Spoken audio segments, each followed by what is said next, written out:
Oh, howdy all, grab yourself a drink. It is time for some Path of Exile discussion. Welcome to the big day, day 12 of 3.19 spoiler season. Today we got the main livestream trailer reveal for the Lake of Kalandra expansion, and there is going to be a lot to discuss in this. So I'm going to keep this as a very short summary, and then I'm going to do a much longer form video that's going to go through all of the ins and outs.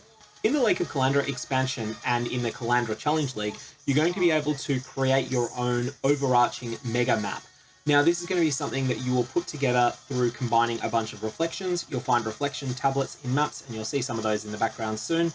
And these will allow you to modify what is found. So this is an example of a reflection tablet, and here the player has chosen to put a breach in.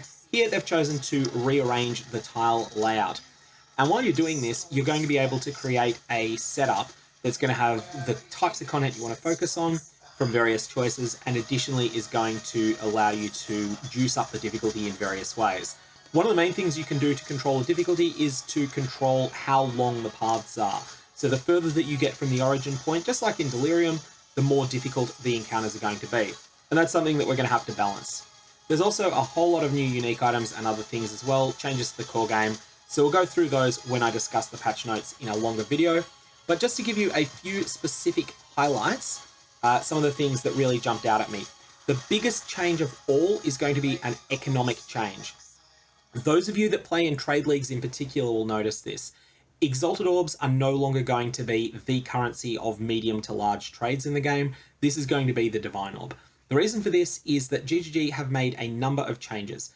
Exalts and Divines drop at the same rate, but Divine Orbs are much more common overall because Divine Orbs are vomited out in huge numbers through the use of the 6-link recipe. So if you vendor a 6-link item, you get a Divine Orb. Now, whilst vendoring 6 links is not always a good deal, if they're corrupted 6 links that have fairly bad mods on them that are generated in enormous quantities through the use of strongboxes, then it can be.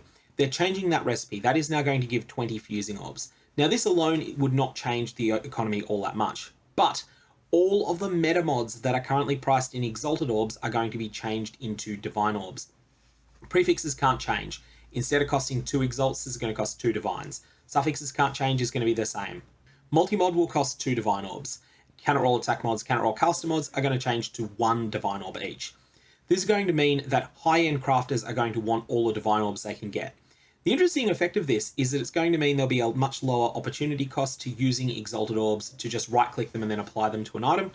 And I think the intention that they're going for is that Exalted Orbs will probably sit in the 10 to 12 Chaos range in the future leagues, whereas Divine Orbs may be in the 100 to 150, even 200 range. And who knows, maybe they'll go even higher than that. So that's going to be a really interesting change that is going to totally overhaul how trade leagues are going to feel. For those of you that play in solo self-found, applying a Divine Orb to an item is going to be more of an investment than it currently is, whereas applying an Exalted Orb to an item is going to be less of an investment. There's a number of bench crafts that are important that currently cost Divine Orbs. Those are going to have their costs reduced to Exalted Orbs. Even though that's going to seem like it's going to be an increase, it's actually not going to be. That's one of the biggest changes that's coming up, as well as that the Trickster is getting a complete overhaul, and the existing Harness the Void node is being removed from the Trickster. This is now going to be the special non-ascendancy connected shadow node that is only available through Forbidden Flame and Forbidden Flesh jewels. The Trickster in general is getting a lot of really good things on it. Both the Trickster itself and also the Ascendant version of the Trickster. Some of the things that really stand out to me as really interesting, there is one step ahead. Your action speed is at least 108% of base value. Nearby enemy monsters' action speed is at most 92% of base value. So this helps control any enemies that might have haste effects on them, and it also means that you can't be slowed badly at all. But it's Polymath that really jumps out at me as the most interesting note here. 3% more damage for each different type of mastery you have allocated.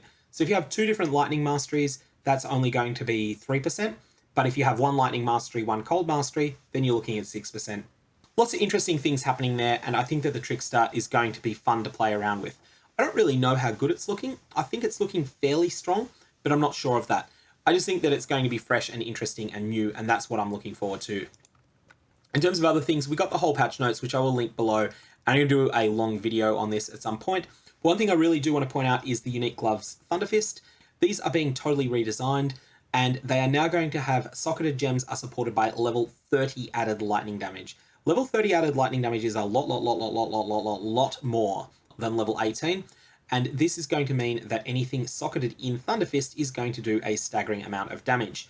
And you might want to use these in conjunction with the newly rebalanced Shock Nova and the new support gem Overcharge, which allows supported gems to shock as though they're dealing considerably more damage. Shock Nova always shocks now if you catch enemies in the right spot, and this combination looks like it will be a very juicy way to fire up the amount of damage that you're doing on builds that can scale lightning damage well. Anyway, that's a few first impressions. I want to do a longer video where I go into a deeper dive later, but for now, may your Valobs have interesting results.